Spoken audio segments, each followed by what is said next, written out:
สบายดีท่านผู้ชมยินดีต้อนรับทุกท่านเข้าสู่ช่องในคลิปนี้แมนจะพามาส่องประวัติ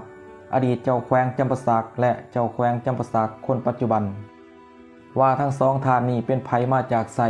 จึงได้มาเป็นเจ้าแขวงจำปาสัก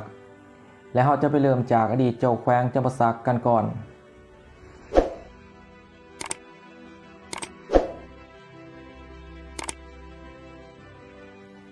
ท่านวิไลวงศ์บุตรดาค่ำเกิดเมื่อวันที่21มิถุนายน1969เกิดที่บ้านนาวิดเมืองเวียงไส้แขวงหัวพันบ้านอยู่ปัจจุบันบ้านโพนสวรรค์ไต่เมืองศรีสัตนานครหลวงเวียงจันทน์สำหรับการเคลื่อนไหวในแต่ละระยะจะมีดังนี้1970 หา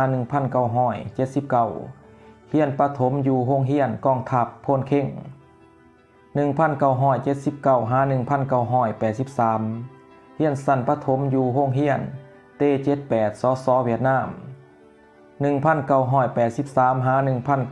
1987เฮียนสั้นมัธยมอยู่โรงเรียนมัธยมสมบูรณ์เวียงจันทน์1987 หา 1993เฮียนจบปริญญาตรีและปริญญาโทอยู่มหาวิทยาลัยเมืองซันเปเตร์สเบิร์กอดีตสหภาพโซเวียตหรือรัสเซียในปัจจุบัน1994 หา 1996เป็นพนักงานสังกัดหองการประจำการคณะกรรมการคุ้มครองการลงทุนคณะกรรมการแผนการและการร่วมมือ1996 หา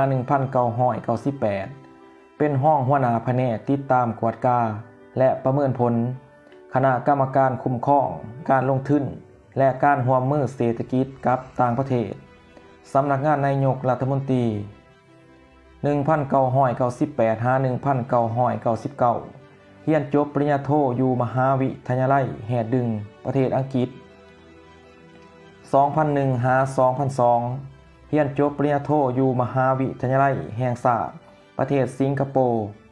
และมหาวิทยาลัยฮาร์วาร์ดประเทศอเมริกา2002 หา 2004เป็นหัวหน้าแผนกติดตามกวดกาและประเมินผลกรมส่งเสริมการลงทุนต่างประเทศคณะกรรมการแผนการและการลงทุน2004 หา 2006เป็นห้องหัวหน้ากรมส่งเสริมและคุ้มครองการลงทุนภายในและต่างประเทศคณะกรรมการแผนการและการลงทุน2006 หา 2011เป็นคณะผักห้องเลขาคณะบริหารงานศูนย์กลางชาวหนุ่มประชาชนปฏิวัติลาว2009 หา 2011เรียนจบปริญญาเอกอยู่สถาบันการเมืองการปกครองแห่งชาติโฮจิมินห์สสเวียดนาม2011 หา 2016เป็นเลขาคณะผักเลขาคณะบริหารงานศูนย์กลางชาวหนุ่มประชาชนปฏิวัติลาว2016 หา 2020เป็นกรรมการศูนย์กลางพรรคห้องหัวหน้าห้องว่าการสภาแห่งชาติสุดที่7และเป็นสมาชิกสภาแห่งชาติ2020 หา 2024เป็นกรรมการศูนย์กลางพรรคเลขาพรรคแขวงเป็นเจ้าแขวงจำปาสักและ2024ในปัจจุบันเป็นกรรมการศูนย์กลางพรรครัฐมนตรีกระทรวงภายในและมาต่อที่เจ้าแขวงจำปาสักคนปัจจุบัน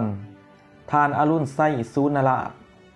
ท่านอรุณไส้สูนราชเกิดเมื่อวันที่18 เมษายน 1973ที่บ้านนำงำเมืองแปกแขวงเสียงขวางปัจจุบันอยู่แขวงจำปาสักสำหรับการเคลื่อนไหวในแต่ละระยะจะมีดังนี้1980 หา 1990เป็นนักเรียนชั้นประถมและมัธยมอยู่นครหลวงเวียงจันทน์1991 หา 1995เป็นนักศึกษาเรียนภาษาอังกฤษอยู่มหาวิทยาลัยแห่งชาตินครหลวงเวียงจันทน์1995 หา 1997เป็นวิชาการแผนกส่งเสริมการลงทุนอยู่คณะกรรมการแผนการและการร่วมมือ1997 หา 1999เป็นพนักงานรับผิดชอบ เวียกงานบริหารการเงินห้องการลงทุน 2000-2002 คนขั้วปริญญาโทสาขาการปกครองอยู่ประเทศไทย 2004-2005 เป็นห้องหัวหน้าแผนกนิติกรรมกระทรวงแผนการและการลงทุน 2006 เป็นหัวหน้าแผนกนิติกรรมกระทรวงแผนการและการลงทุน 2006-2011 เป็นห้องหัวหน้าห้องการศูนย์กลางเศร้าหนุ่มประชาชนปฏิวัติลาว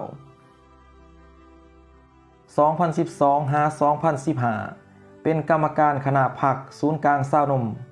ห้องเลขาคณะบริหารงานศูนย์กลางเศร้าหนุ่มประชาชนปฏิวัติลาวหัวหน้าห้องการศูนย์กลางเศร้าหนุ่มประชาชนปฏิวัติลาว 2016-2017 เป็นกรรมการสำห้องศูนย์กลางพรรคห้องเลขาคณะบริหารงานศูนย์กลางเศร้าหนุ่มประชาชนปฏิวัติลาว 2017-2021 เป็นกรรมการสำห้องศูนย์กลางพรรคห้องเลขาคณะบริหารงานพรรคเลขาคณะบริหารงานศูนย์กลางเศร้าหนุ่มประชาชนปฏิวัติลาว 2021-2022 เป็นกรรมการศูนย์กลางพรรคเลขาคณะบริหารงานศูนย์กลางเศร้าหนุ่มประชาชนปฏิวัติลาว 2022-2024 เป็นกรรมการศูนย์กลางพรรคเป็นรัฐมนตรีหัวหน้าห้องว่าการสำนักงานนายกรัฐมนตรีและปี 2024 ในปัจจุบันเป็นกรรมการศูนย์กลางพรรคเลขาพรรคแขวงเจ้าแขวงจำปาสักคนปัจจุบันนี่แหละคือที่มาของทานวีระวงศ์บุตรดาค่ำอดีตเจ้าแขวงจำปาสักคนก่อนหน้าเจ้าแขวงจำปาสักคนปัจจุบันทั้งสองทานแมนเคยเป็นเลขาคณะบริหารงานศูนย์กลางเศร้าหนุ่มประชาชนปฏิวัติลาวมาก่อนและตำแหน่งอื่นๆก็ตามมาจนได้มาเป็นเจ้าแขวงจำปาสักทั้งสองทาน